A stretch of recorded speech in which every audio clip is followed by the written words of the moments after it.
Bismillahirrahmanirrahim. Assalamualaikum warahmatullahi wabarakatuh.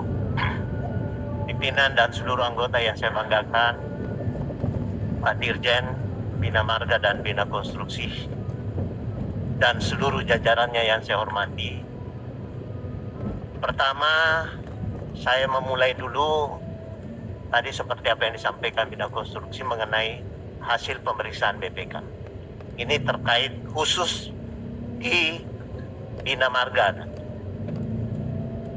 Sebelum itu saya ingin membacakan dulu bahwa hasil pemeriksaan BPK sampai tahun 2020 Desember, Pak. Temuannya 103 temuan. Sampai Desember 2020 baru bisa selesai 40. Temuan yang belum sesuai 43 dan 15 yang belum ditindaklanjuti. Mudah-mudahan di Bina Konstruksi yang sisa satu itu ya masih tertinggal. Terkait dengan Bina Marga, dalam skop pengawasan BPK terhadap sistem pengendalian internet, mungkin yang lalu juga sudah disampaikan pada raker dengan menteri ataukah di mana saja pada pertemuan-pertemuan kita setelah Pak Menteri. Saya ingin men-stressing hasil pengendalian terhadap aset dan kewajiban jasa konsesi, Pak Dirjen. Ini disebut di hasil pemeriksaan ini Bina Marga. Di dalam laporan keuangan ini saya baca aslinya, Pak ya. Laporan keuangan Kementerian PUPR 2019 menyajikan aset jasa konsesi audited 296,3 triliun. Selain itu juga Bina Marga menyajikan juga kewajiban jasa konsesi 320,3 triliun. Ini yang masih temuan BPK, khususnya sampel yang diambil pada jasa konsesi terhadap PT Hutama Karya. Ini pimpinan mohon perhatian barangkali, Pak. Karena apa? Semua angka-angka yang disebutkan dalam neraca Kementerian PUPR itu tidak didukung oleh bukti. Ambil sampelnya BPK dalam PT Hutama Karya, 3 ruas jalan yang dikuasai dan dikonsesi. Berapa jumlah yang harus dimasukkan itu tidak disertai dengan bukti-bukti. Ini perlu menjadi perhatian jasa marga, pimpinan yang saya hormati, kalau perlu kita melakukan audit tertentu terhadap ini. Ini menjadi bahan, Pak. Saya kebetulan kawan saya yang menangani ini menelpon saya, kok bisa begitu Kementerian PUPR ya? Ya namanya kawan di sana memaparkan seperti itu ya harus fungsi saya sebagai orang yang mengawasi harus saya sampaikan ini, Pak. Ini hasil pemeriksaan. PT Hutama Karya sebagai contoh 3 ruas, Pak, tidak didukung oleh bukti, hanya menunjukkan bahwa pekerjaan ini sekian masuk di dalam neraca gitu. Yang anehnya di dalam neraca, Bapak dan Ibu sekalian, di sisi yang sebelah, misalnya tadi dikatakan di situ bahwa jasa konstruksi itu 296. Di sisi lain ada kewajiban konstruksi. Ya. Kalau di dalam neraca itu satu penerimaan, satu masih ada harus pengeluaran, Pak. Satu di debit, satu di kredit.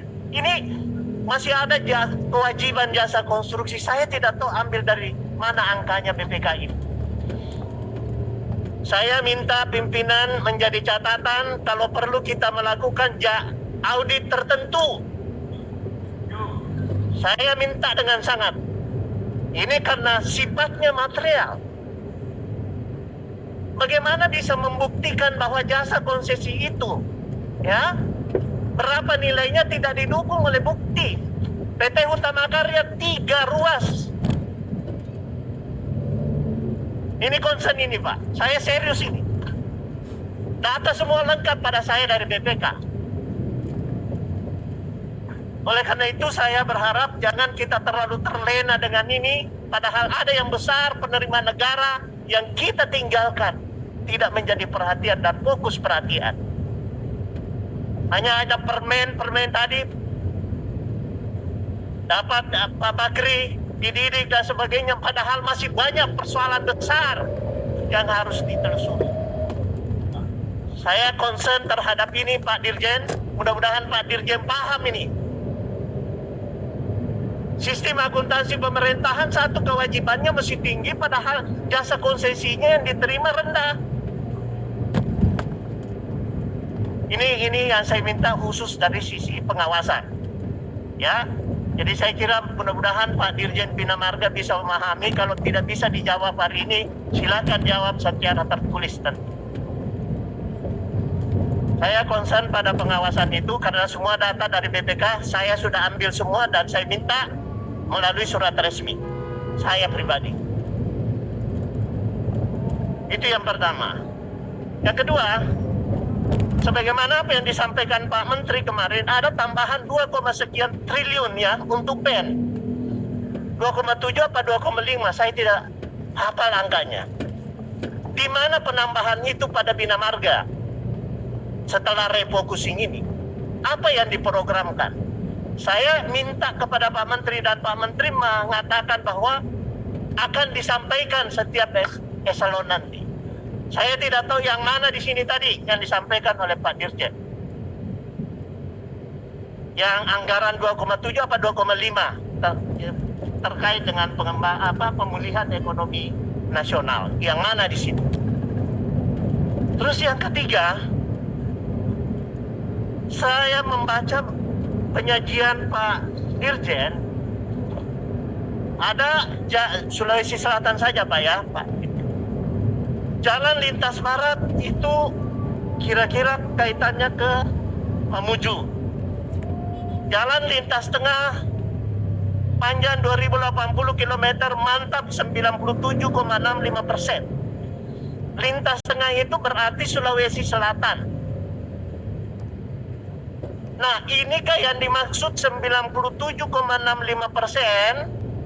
Jalan poros Makassar Parepare mantap 96,765%. Mudah-mudahan di luar dari 97,65 karena di sini dikatakan mantap 97,65%. Sedangkan di sisi lain, wajah infrastruktur jalan di Sulawesi Selatan itu Pak, poros selatan dan poros utara dan poros tengah.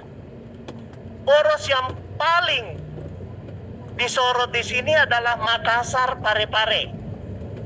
Pada waktu kami kunker di Makassar bersama dengan Gubernur, hadir Pak Thomas ya, ada Pak Thomas ya.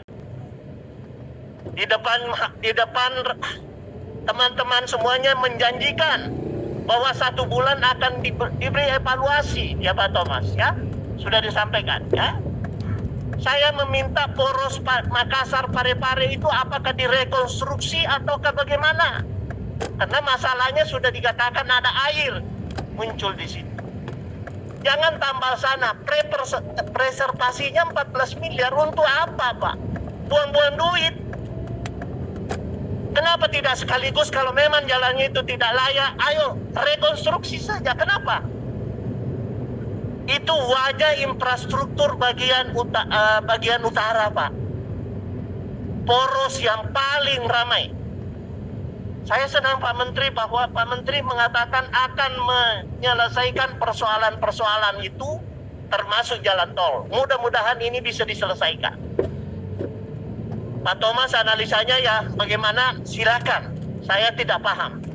Jangan ditunjukkan kepada kami hanya di aspal, padahal ada celah-celahnya, setiap celah itu pasti ada bermasalah lagi. Ditunjukkan. Apa pertanyaan saya, apakah itu 97,65% masuk itu? 97,65 jalan lintas tengah, mantap. Saya minta tolong ini seriusi Pak Dirjen, karena itu adalah poros yang paling penting, wajah infrastruktur daerah sebelah utara. Karena di Sulawesi Selatan, poros tengah dan poros selatan. Poros selatan masih mending. Alhamdulillah kemarin kita sama-sama meresmikan jalan layang di Makassar, tapi harus tembus lagi ke poros selatan. Kemudian padat karya Pak Dirjen 0,8 triliun. Ini besar juga, 0,8 triliun dalam artian 800 miliar. Saya mau lihat realnya seperti apa sih sebenarnya. Tolong dong dilibatkan kami untuk membahas masing-masing daerah itu 0,8 itu untuk apa? Apakah itu penunjukan langsung? Apakah bagaimana? Tolong dijelaskan secara detail. 0,8 kalau saya tidak salah padat karya Pak Dirjen, ya 0,8, 800 miliar. 0,6 atau 0,8? 0,8 kalau saya tidak salah, kecuali mata saya tidak salah. Saya kira itu untuk Pak Dirjen, ya. Saya serius dalam melihat permasalahan ini. Mudah-mudahan Pak Thomas itu bisa berikan saya, karena saya buta dalam konstruksi, memberikan saya analisanya sesuai janji Bapak 1 bulan yang lalu, ya. Makasih. Itu Pak Dirjen, terima kasih. Itu yang saya bisa sampaikan. Mudah-mudahan mendapat respon sesuai dengan arahan Pak Menteri akan menyelesaikan persoalan-persoalan tersebut. Kemudian selanjutnya Pak Dirjen Bina Konstruksi. Saya memang kemarin Pak RDP, mungkin saya salah alamat ke SDM. Ternyata yang saya inginkan ada sama Bapak, yaitu dalam hal kompetensi, pemberian sertifikasi kompetensi. Yang saya inginkan ke Bapak di dalam padat karya ini, karena ini saya anggap padat karya Pak, ya, jangan hanya kompetensinya hanya tertentu saja. Misalnya sekarang dalam pandemi COVID-19 ini banyak tukang batu, banyak orang yang bekerja di sektor konstruksi itu menganggur. Kenapa itu tidak diberi pelatihan? Dalam artian pelatihan sambil diberikan keahlian, juga diberi pendapatan. Dalam kondisi seperti sekarang ini, jangan, apakah kami berhak menentukan bahwa untuk jasa konstruksi seperti tukang batu, saya punya daerah satu Pak yang paling miskin, yaitu daerah Jeneponto, semua tukang di situ. Tukang pijit juga tidak cuma ada juga di situ, semua tukang ada di situ, termasuk tukang tagih. Ya, ini semua harus mendapatkan perhatian. Makanya saya senang tadi ada 15.000 kalau saya tidak salah itu tadi angkanya ya Pak, ya. Untuk wilayah berapa tadi itu masuk Sulawesi Selatan, ya, dan 15.000 kalau saya tidak salah tenaga kerja. Mudah-mudahan skop pelatihannya sesuai dengan yang diinginkan oleh yang bersangkutan, ataukah kami yang mengusulkan jenis pelatihannya. Terus yang terakhir untuk bina konstruksi, saya kira tadi mengenai 80% Pak, ya. Arti surat edaran Bapak sudah sampai di bawah, ya, satu langkah maju. Tetapi persoalannya adalah apakah kalau di bawah 80% itu otomatis tidak diumumkan dulu sebelum ada pendamping dari owner.